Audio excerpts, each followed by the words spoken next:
Bem, pessoal, vamos de BTC no fim de tarde dessa sexta-feira, 7 de outubro, agora na Espanha, 21 horas e 10 minutos no Brasil, 16 e 10 da tarde.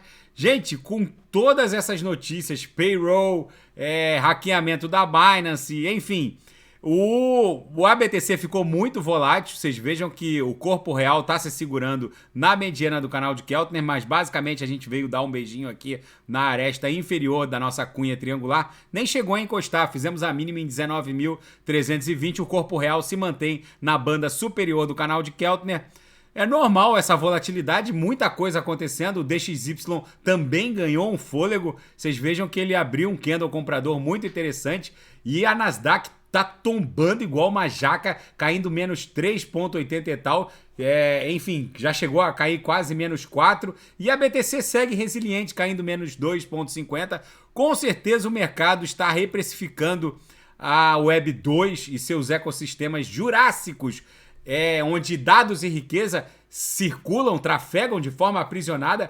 Com certeza isso aqui é um forte indicativo de que o mercado talvez esteja virando a chave, reprecificando ecossistemas como iOS e Android e talvez reprecificando ecossistemas como Ethereum, Polkadot, Kusama, que num cenário de normalidade, em condições normais de temperatura e pressão, com a BTC caindo menos 2,47, que é o que está acontecendo agora, tranquilamente essas altcoins como ETH, Atom, XTZ, Kusama, Polkadot estariam caindo menos 8, menos 9, talvez menos 10. E tá tudo em compasso de espera. Kusama menos 0,30, Matic menos 0,90, ETH menos 1,87. Ou seja, isso aqui é nível de estabilidade para um cenário desse. E como os dados do payroll nos Estados Unidos dão conta de que o mercado de trabalho continua aquecido, ou seja, todo esse viés hawkish do Federal Reserve não está servindo para nada, e toda vez que os bancos centrais da zona do euro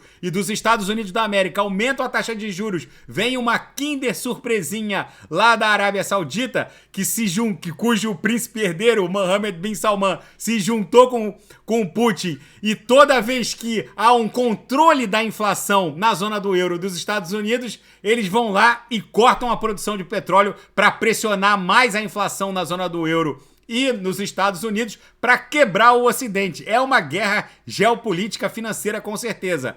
E aqui na nossa banda de VWAP mensal, o corpo real desse candle vendedor de hoje, que se formou, segue basicamente na banda superior da nossa banda de VWAP mensal, que está se confundindo a própria VWAP mensal com a mediana do canal de Keltner. O corpo real desse candle vendedor também segue aqui na banda superior do canal de Keltner. No intraday a BTC foi didática, lambíamos a lower, voltávamos para a VWAP, chegou a lamber a upper, voltou para a VWAP, e aí com a confirmação dos dados do payroll e mais o hackeamento contra a Binance, acabou rasgando aqui. Só tem um sinal ainda em aberto que não fechou, os outros fecharam, a Matic e o SDT fechou rapidamente, já o sinal que está pendente vai fechar, porque a BTC está retornando forte em direção à VWAP. Gente, na seara fática, o CEO da Binance, o CZ, com um semblante sério, como ele não costumava aparecer, confirmou que o ataque gerou um prejuízo de 3 bilhões de dólares, mas eles já recuperaram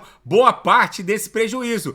E como só ia acontecer nesses últimos ataques promovidos contra a criptografia, mais uma vez uma bridge cross-chain, que é um protocolo que faz a ponte entre a Binance Chain, não é a Binance Smart Chain, é a Binance Chain, a BEP2, não foi um hackeamento contra a BEP20. Os hackers se aproveitaram de uma vulnerabilidade de uma ponte, de uma bridge cross-chain, que é justamente os protocolos que fazem a interconexão entre uma blockchain e outra, e o teleporte de ativos entre uma e outra. Eles se aproveitaram de uma vulnerabilidade e hackearam mais de 100 milhões de dólares. O hack chegou a um total de 570 milhões de dólares, ou 3 bilhões de reais, mas o CZ conseguiu recuperar boa parte dos ativos hackeados. E a Binance reativou a rede BNB, a BEP2, depois do hackeamento. A rede ficou fora de funcionamento, ficou paralisada por um tempo. Depois que eles identificaram a vulnerabilidade, a rede voltou a operar. Enfim, parceiros da FTX agora, a Visa, né, a emissora de cartões, agora é parceira da FTX. E o que isso significa? Agora, qualquer usuário da FTX em mais de 40 países podem ter acesso a um cartão Visa diretamente conectado ao wallet de vocês na FTX. Enfim, é o novo normal. Agora os institucionais vão fazendo parceria com o mundo cripto nesse nível pesado. Lembrando que a FTX é a maior corretora de futuros hoje em funcionamento. A Binance é a maior corretora spot. Mas enfim, ações caem enquanto os dados de emprego se mantêm aquecidos. É a capa da Bloomberg. E a OTAN já temeu uma vitória do Putin, mas hoje eles se preocupam com uma derrota. O fato é que as ameaças crescentes quanto ao uso de armas nucleares táticas estão colocando uma certa pedrinha no sapato da Europa Ocidental e dos Estados Unidos, já que não se sabe ao certo como o Putin vai lidar com a retomada dos territórios que está sendo ultimada pela Ucrânia com o financiamento promovido pela OTAN e pelos Estados Unidos. Então na verdade é uma guerra por procuração que está rolando entre o Kremlin, né, e a Rússia e o Ocidente. Só que o fato é que isso sim pode redundar em algo mais sério, numa escalada, como o Vladimir Zelensky, o Zelensky tá... O Volodymyr Zelensky está conclamando, ele tá exortando o Ocidente a promover ataques preventivos contra a Rússia, patrocinados não só pelos Estados Unidos, mas pela OTAN como um todo. E o Kremlin ameaçou, dizendo que isso sim pode redundar num Armagedon nuclear. Gente, a troca agora de ameaças, por enquanto, é verbal, mas isso rapidamente pode escalar para algo muito mais sério. O fato é que a OTAN, que já se preocupou com uma retomada total do território ucraniano pela Rússia, agora se preocupa em como a Rússia vai reagir, como o Kremlin vai reagir a uma derrota bizarra e humilhante para a Rússia, que pode sim redundar no uso de armas nucleares que teria consequências inimagináveis, como o próprio Joe Biden falou hoje de manhã. Seria sim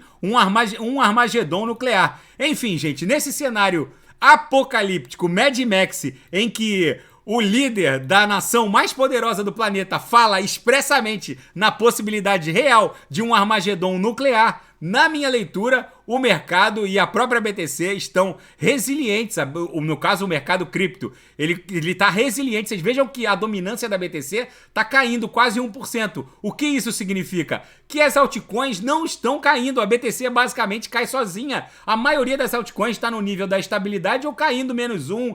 Só a Algorand está caindo -3,15, mas a maioria está caindo entre -1 e 0 alguma coisa. Isso significa que talvez essa virada de chave que a gente tanto esperava, em que o mercado iria reprecificar a Web 2, a Nasdaq está virada numa shit coisa, esses ecossistemas onde dados e riqueza trafegam de forma aprisionados, estão sendo substituídos por ecossistemas da Web 3, gigantes, big techs que compõem a Web 2, como Apple, Amazon Web Service, enfim, Google, eles estão talvez vendo essa reprecificação, essa virada de chave que o mercado está impondo, já que ecossistemas da Web3 com certeza serão os iOS de 2026 e 2027. Tá bom, pessoal? Fica esse registro da BTC. Se nada fugir do script, eu volto amanhã para analisar a própria BTC. Fiquem com Deus e quem quiser sugerir alguma análise é só colocar nas mensagens abaixo. Grande abraço, fiquem com Deus, até amanhã.